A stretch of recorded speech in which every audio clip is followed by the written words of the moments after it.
la suppression de la troisième tranche. On peut dire que la Sénélec a suffisamment communiqué sur le sujet pour faire savoir que effectivement cette suppression est d'ores et déjà actée ou en tout cas doit l'être durant ce mois de décembre. Maintenant, le plus important, c'est plus dans la communication qui doit être faite par la Sénélec, par les sociétés ou l'État sénégalais de manière générale avec le ministère de l'Énergie, qui doivent rassurer les Sénégalais par rapport à ces différentes baisses qui sont annoncées et surtout pour que le Sénégalais lambda puisse retrouver à la fin du mois ou avec son compteur Woyofal une sensible amélioration quant à la production d'électricité, la consommation également, puisque depuis quelque temps, il y a peut-être moins de coupures d'électricité, mais aussi depuis quelque temps, paradoxalement, il y a beaucoup de récriminations par rapport au prix ou tarifs jugés assez exorbitants du coût de l'électricité.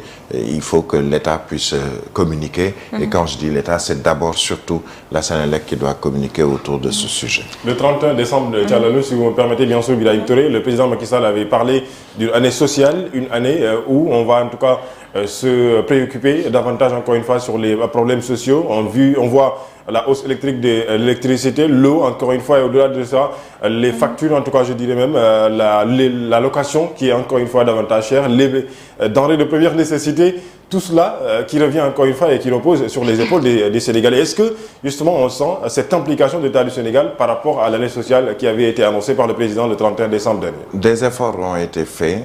Il y a nécessairement une possibilité de fournir d'autres efforts pour que les Sénégalais puissent se sentir dans cette année sociale dont on parle justement ou dont a parlé le président de la République au début de 2023.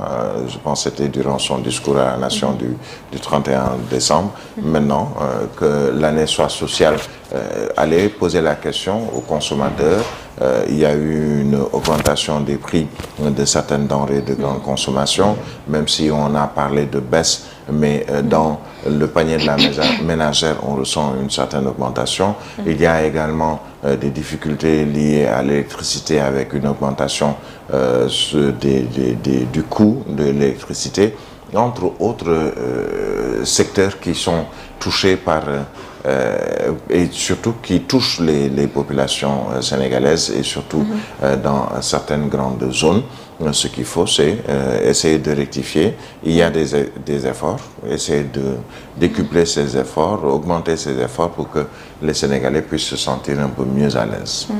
Un autre rendez-vous très décisif pour Ousmane Sonko Birahim Touré, c'est le 4 janvier. Si la condamnation est confirmée, il risque d'être radié définitivement des listes électorales. Oui, alors, il faut rappeler et surtout préciser que concernant la Cour suprême, dans l'affaire qui l'oppose à Mame Mbaye Niang, beaucoup de quotidiens sont revenus sur la date du 3e round pour reprendre un peu le quotidien Tribune qui est revenu sur cela. Le procès le plus dangereux de Sonko selon les Échos. Sonko qui est également à la une de Vox Populi, entre autres, toujours concernant ce procès à la Cour suprême. Mais il faut rappeler que c'est Ousmane Sonko qui a interjeté appel par rapport à une décision qui lui est défavorable et favorable à Mame Mbaye Niang dans des juridictions précédentes ou avant même la Cour suprême. Donc c'est Ousmane Sonko qui demande à la Cour suprême de revoir ce dossier et le jugement, autant dans le fond que sur la forme, par rapport à ce différend avec Mame Mbaye Niang. Maintenant, la Cour suprême dira le droit, c'est en tout cas ce qu'on attend, et on verra si ce droit est dit en faveur d'Ousmane Sonko, donc le problème d'éligibilité qui est posé en tout cas dans ce sens ne sera plus un problème, puisque la Cour suprême, si elle casse le verdict concernant cette affaire et donne gain de cause à Ousmane Sonko, ce sera une bataille qu'il aura gagnée. Si la Cour suprême confirme le verdict qui a été rendu par un autre tribunal d'instance ou cour d'appel, là, on saura un peu avec les juristes quelle sera la suite. Mais est-ce que c'est vraiment ce dossier-là qui va bloquer Ousmane Sonko pour la présidentielle de 2024? On a l'impression que non, qu'il y a d'autres dossiers qui le bloquent, ou en tout cas, pour le moment... Ce dossier est trop risqué pour lui quand même. Risqué, mais c'est lui-même qui a interjeté appel. Donc, il a ses avocats. Il a, en interjetant appel, il a eu peut-être toutes les informations concernant le contenu, et c'est juste pour dire qu'il n'est pas d'accord sur le verdict qui a été rendu. Donc, dans un procès, il y a un gagnant, un perdant. Il n'y aura jamais d'égalité, comme on dit.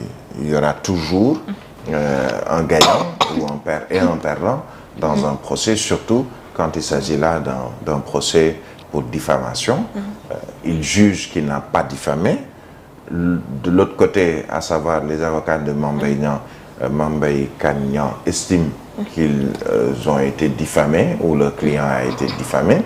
Et c'est à la Cour suprême de départager les deux protagonistes dans cette affaire, risqué ou pas. Il sait de quoi il retourne d'engager ce genre de bataille judiciaire, mais j'estime que c'est en toute confiance ou sérénité qu'il a décidé d'interjeter appel, et donc la Cour suprême ne fera que statuer sur cet appel. Les journaux aussi en ont parlé ce matin, Lamine Senghor, scandale la pouponnière de Ndella Madior Diouf, des images très choquantes qui circulent depuis hier. Excusez-moi. Vous parlez de quel scandale? Vous n'êtes pas au courant. Il y a les journaux qui ont titré sur ça, je pense, Birahim, ce matin. Il y a, je pense, certains journaux, ou un ou deux en tout cas. Peut-être que vous n'avez pas encore eu l'information, Senghor. Ce sont des images vraiment très choquantes, Birahim, qui circulent depuis hier. Voilà, c'est le quotidien Point Actu qui parle de pouponnière, de Ndella Madior Diouf, avec cette interrogation, paradis ou enfer. Moi, je ne voudrais pas trop m'avancer, puisque je ne suis pas allé au niveau de cette pouponnière pour savoir quelles sont les conditions de vie, santé, entre autres, des enfants qui y sont recueillis. Mais je voudrais quand même juste dire une chose, c'est qu'il y va de la responsabilité